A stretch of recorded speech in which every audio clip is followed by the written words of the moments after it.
everybody, it's Topwater Johnny, and in this bass fishing video, I'll be fishing with the Savage Gear Mayfly Nymph. It's tiny, but it packs a big punch. So let's go.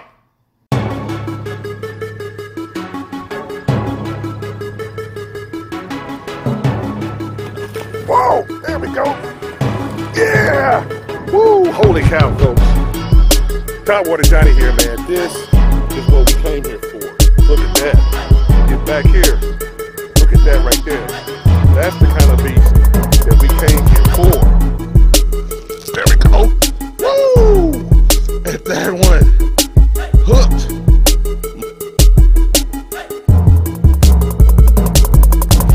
Hey everybody, it's Topwater Johnny. Want to welcome you to the next video here. Be sure to hit the like button. That always helps me. But in this video, what we're going to be doing is fishing with the Mayfly Nymph. Here, see, down here in Florida, we have a lot of bugs and lots of little mayflies that fly around. And I have been fishing topwater lures, but not getting as much action. So I decided to downsize and fish with light plastics on topwater. And so I'm using a Mayfly Nymph by Savage Gear to fish. So in this video, you're going to see me fishing with the Mayfly Nymph at my in-laws house, as well as other various lakes. And you stay all the way to the end and you'll watch those bass get bigger and bigger as I fish with this nymph and kind of get my rhythm to it. So go ahead. I want you guys to sit back and enjoy the video. Please be sure to like this video, subscribe if you haven't, but be sure to hit the like button because all of that helps in the algorithm. So thank you guys so much, and let's start the video. Hey everybody, it's Topwater Johnny, and we are at a lake here at my in-laws house. They got a little pond out here. A lot of dragonflies out here on the water. So what I'm going to do for a little bit here is fish with a little mayfly here. Let me show you guys what that looks like here. It is the actual Savage Gear Mayfly Nymph right here. And I'm going to be fishing that on 8-pound braid on my spinning tackle and just see what happens, see what we can make happen out here. So let's go ahead and do it. All right.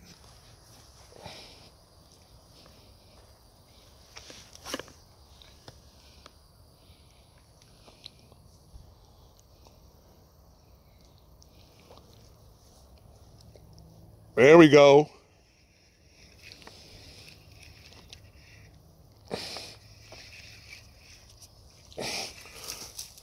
Look at that. Look at the size of that bluegill. Oh my gosh. I haven't caught a bluegill this big in so long. Hey everybody. Big bluegill right there. Nice one. All right.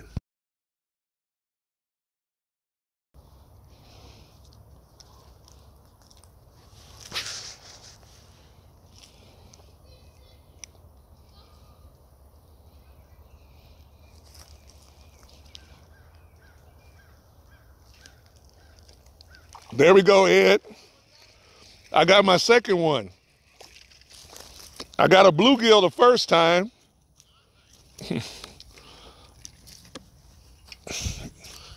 They all want that mayfly.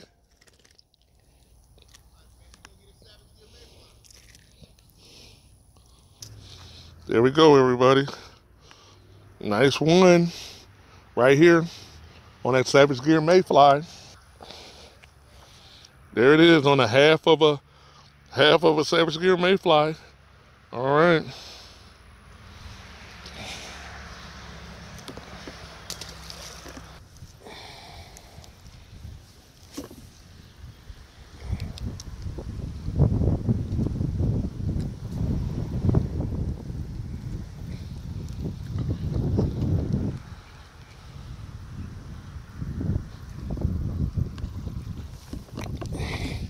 There we go.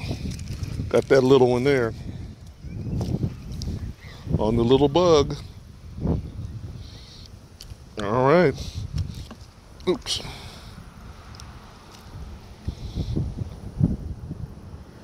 You totally inhaled that little bug. Not a big one, but you wanted that little bug.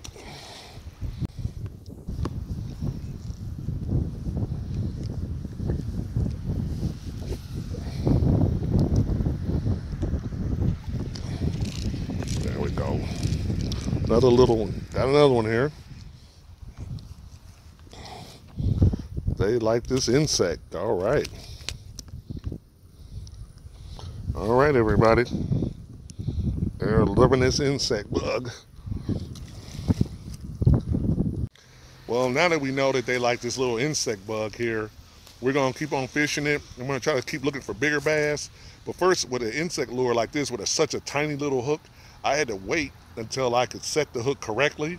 And so I'm trying to get a feel for this little lure and what it does. But when you're fishing such a tiny lure with a tiny hook, you really got to let them take it and commit to it. I even have a pair of pliers in case they swallow it. But I got to make sure they take it down. So we're going to go ahead and keep going and see what happens. All right.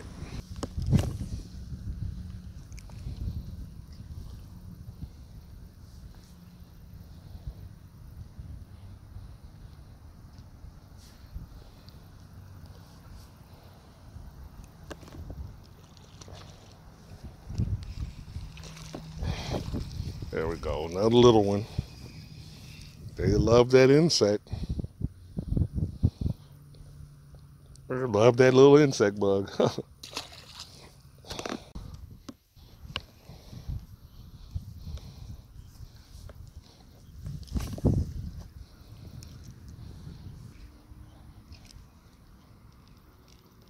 There we go, got him. Another dink right here. Just killing them. They can't resist this little insect.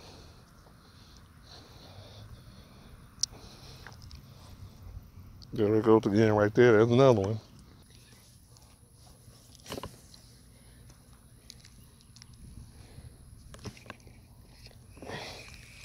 There we go.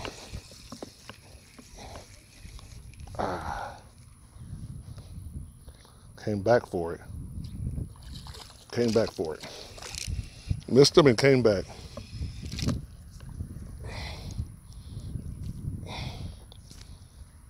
Look at that one right there. Missed him. He came back for it again. He wanted it. All dinks, but that's okay. That's okay.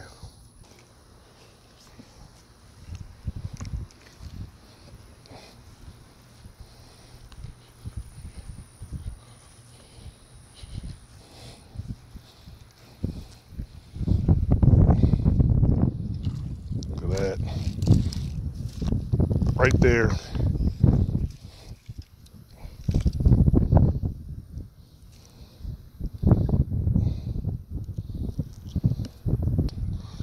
Another little aggressive one right there. All right. Hey everybody, Topwater Johnny here. Well, wow. We've been out here probably less than 25 minutes. Probably have gotten 8 or 9 small little bass on this insect lure.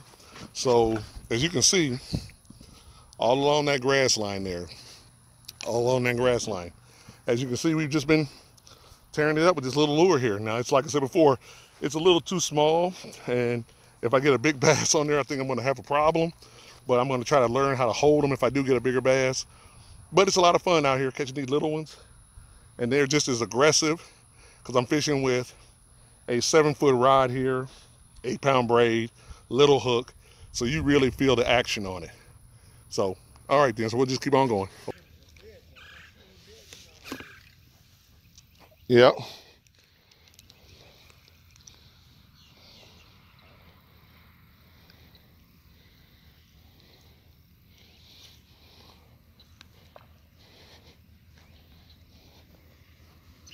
There we go. There we go. All right. All right. Finally. A little bit of justice. That mayfly.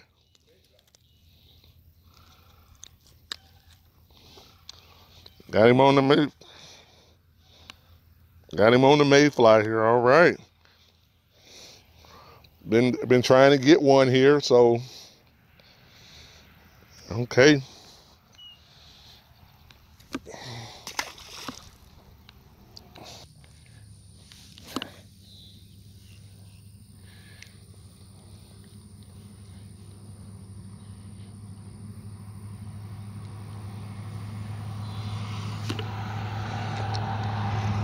There we go.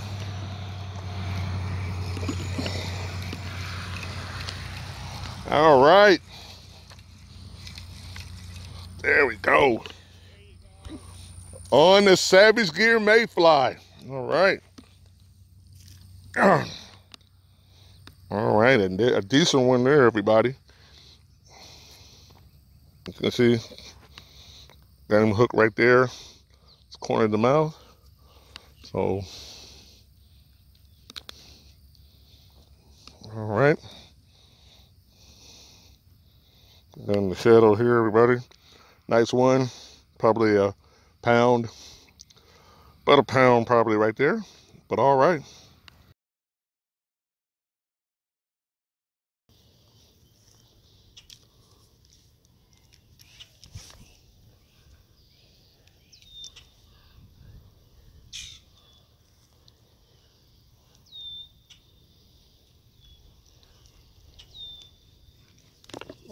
There we go. There we go. There we go. All right. All right, everybody. Got that one. Got that one, everybody. On that Mayfly. All right. Right there on that Mayfly. Nice strike. Okay. All right, everybody. Topwater Johnny here. Got this nice one this morning on that Mayfly. No complaints. All right. All right, everybody. Nice one right there. Okay.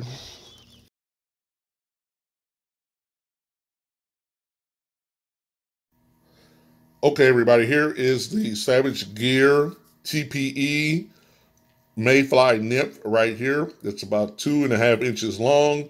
And it actually just really looks just like a little mayfly, little insect here. It's got a hook on the bottom here, as you can see. And the hook itself actually runs through from here all the way to the top of the actual lure itself right here. And one thing about when you're fishing these tiny lures right here is sometimes the hook is actually too small for the type of fishing that you might want to do. I'm fishing for bass and not necessarily trout. So I needed a much more stouter hook. So one of the things that I did was I actually removed the actual hook from the lure itself. So I want to show you that right here. This is what the actual hook would look like once you remove it. And then you end up with a spacing like this. I'll show you this example here because a bass bit the tail off. But as you can see, you'd have this open gap right here. What I ended up doing was I replaced it with a different hook. Now this is a 3, but I ended up finding a 4 hook, like a size 4 hook, and I actually placed it inside of this lure itself in that actual open space here and ran it all the way through. By doing that, now I had more, as you can see here, I had more hook space with the actual hook itself. Before, you know, as you can see right here, show you up here real close, that hook gap is not very wide right there, as you can see. So by having a bigger hook gap, I was able to hook into those bass and be much more effective. So I wanted to show you the modification that I made to this lure. And also, this lure, when you buy it, it's weighted, as you can see. So it's meant to dive. By having a hook like this, now it floats. And now it becomes more of a topwater lure here. Now, the equipment I was fishing it on was a 7-foot medium. The line was braid, and it was actually 8-pound braid on spinning tackle. So that allowed me to cast this really far and get a lot of distance out of it. And I wanted to just show you guys something that I do with these plastic lures to make them more of a surface or topwater presentation. So I'm big into converting things at times because there are lures that are really designed to float on the bottom that do really good on top if you modify them. So I wanted to show you guys that. And now I'll send you back to get my final thoughts. Okay. Hey everybody, Topwater Johnny here. Hope you enjoyed that video there, as well as the lure review. Now in the video, you saw me progressively get better and better with better and better bass. And that was because I had a better hook inside of that lure. And that's why I showed you the modifications that I made to the lure to improve my hookup ratio, because when you buy it right off the package, as you saw, that's a really tiny weighted hook, and it's hard to always hook them. But when I took out that little hook and did a little modification to it with a better hook, things started to work out. So I just wanted to show you guys that so you would see really what I was doing to improve that lure and make it even better.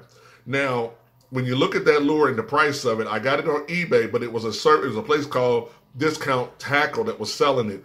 The price was $4.09. So because I really, really like this lure and I'm going to keep on fishing it in other places, I bought a couple more of them just so I would have them in case I lose them, or as you saw right here, the tail gets bit off of it. I wanted to have a replacement for that as well. Now, one thing that I want to really tell everybody here, as you get into the warmer climate, those insects and those bugs are going to be more present even in your areas up north, and those bass and other fish are going to key on them.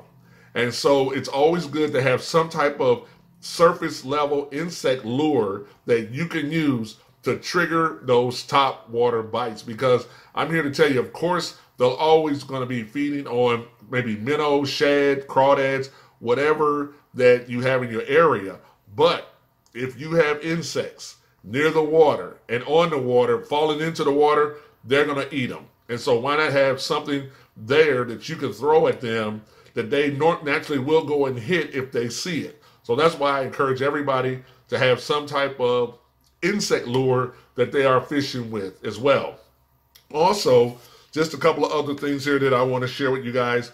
In the next lure review, I ended up getting a lure and it really looked good. And I was really impressed by its look. And it's a wake bait. So I want to show this guys to you here. And you may have seen this one before. It's the Jackal Mikey Jr. wake bait in the sunfish pattern. And I'm going to be doing a lure review on this particular lure coming up this week here. So be sure to stay tuned for that. And I have a lot of confidence in this lure right here as far as getting bit, because it just has such great movement and great sound on the water, and the bluegill pattern is excellent. So I'm going to be doing a review on that one as well. Also here, just want to thank each and every one of you guys for being a subscriber, for going on this journey with me here. Please, below, if you got questions or if you got things you want to share with me, please go ahead and post them below. And I'm happy to share my insights. I've even had people make comments about, like, they're not having any luck where they're fishing at. Do I have any ideas or suggestions? So I will answer those questions as well in the comment section. If you're having some trouble and you want to get my thoughts and insights, happy to share that with you as well. Once again, just want to thank each and every one of you guys for being with me on this journey here. We're going to be having a giveaway coming up really, really soon here, so stay tuned for that. But I just want to thank everybody once again here. So please be sure to like the channel, subscribe if you haven't, and I just want to thank each and every one of you. And always remember that phrase, keep your line tight, because when you hit those top water lures, especially those lures that look like a mayfly insect, it's going to be a big bite. I'll see you in the next video.